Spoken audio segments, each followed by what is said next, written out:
घुटना टूटा, पारिवारिक हिंसा का आरोप लगा, 3 बार खुद की जान लेने की कोशिश करी। मैंने 3 बार सुसाइड का एक्सपीरियंस।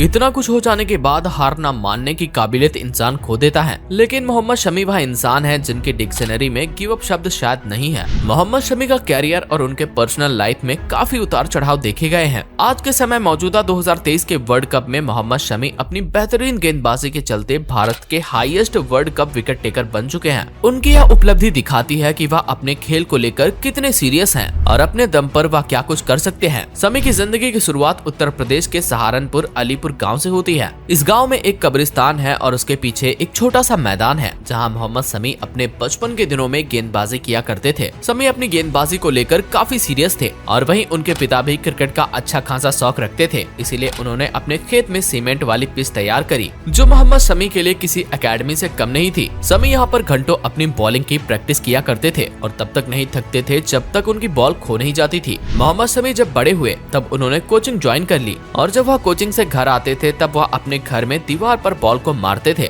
इस बारे में जब घर वालों ने कोच से शिकायत करी और कहा कि आखिर यह किस तरह का जुनून है, तो कोच ने कहा कि शमी को अपनी वेरिस्ट पोजीशन को मजबूत करना है, इसीलिए वह इस तरह की प्रैक्टिस हर रोज करता है। दोस्तों, क्रिकेट जगत में मोहम्मद शमी की रेस्ट पोजीशन सबसे बेहतर है और यह उनकी बचपन की मेहनत का ही नतीजा है। जैसे जैसे शमी का कैरियर आगे बढ़ा और जब वह 16 साल के हुए तब उन्होंने यूपी-19 के लिए कानपुर में अपनी गेंदबाजी के लिए ट्रायल दिए, लेकिन बेहतरीन गेंदबाजी करने के बाद भी उनका सिलेक्शन नहीं हुआ। इसके बाद मोहम्मद शमी काफी ज्यादा निराश हुए। उस समय शमी के कोच के पास एक फोन आता है और कहा जाता है कि बंगाल के एक क्रिकेट क्लब में फास्टर बॉलर की जरूरत है और फिर अगले ही हफ्ते मोहम्मद शमी ने डलहौजी AC1 के लिए सेमीफाइनल खेला और 4 विकेट चटकाए। यहाँ पर उनका प्रदर्शन इतना अच्छा था कि आगे जाकर वेस्ट बंगाल की अंडर 22 टीम में उनका सिलेक्शन हुआ, लेकिन फिर भी उन्हें एक भी मैच खेलने का मौका नहीं मिल रहा था। तभी उनकी किस्मत चमकती है और नेट में उनकी मुलाकात सौरभ गांगुली से होती है। सौरभ गांगुली ने उनकी कई गेंद खेली और कई दफा शमी ने उनको अपनी गेंद से बीट भी किया। जब शमी ने बताया कि वह फिलहाल वेस्ट बंगाल अंडर 22 के लिए खेल रहे हैं लेकिन अभी बेंच पर हैं, तब दादा ने फोन घुमाया। कुछ समय फोन पर बात करने के बाद गांगुली ने मोहम्मद शमी को कहा कि 2 दिन बाद वेस्ट बंगाल का गेम है और तुम प्लेइंग 11 में हो। शमी मैच के दिन बीमार थे और वह कुछ खास कर नहीं पाए, लेकिन यहाँ से वेस्ट बंगाल की टीम का दरवाजा उनके लिए खुल चुका था।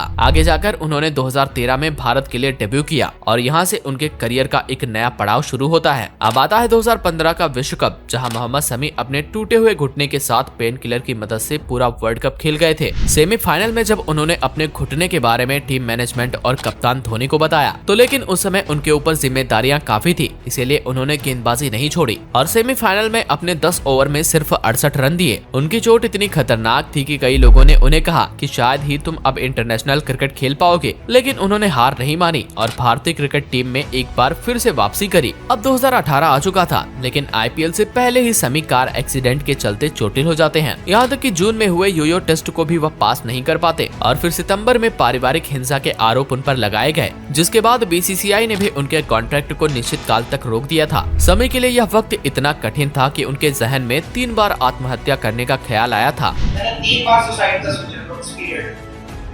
लेकिन मोहम्मद शमी ने इस पड़ाव को भी पार किया और एक बार फिर से बेहतरीन वापसी करी और 2019 में वर्ल्ड कप में अच्छा प्रदर्शन भी किया और फिलहाल के समय शमी भारत के टॉप गेंदबाज की श्रेणी में आते हैं। तो दोस्तों, यहाँ थी जिंदगी मोहम्मद शमी की। उम्मीद करते हैं वीडियो आपको पसंद आई होगी। इस वीडियो को लाइक शेयर करके हमारे पेज को फॉलो करें।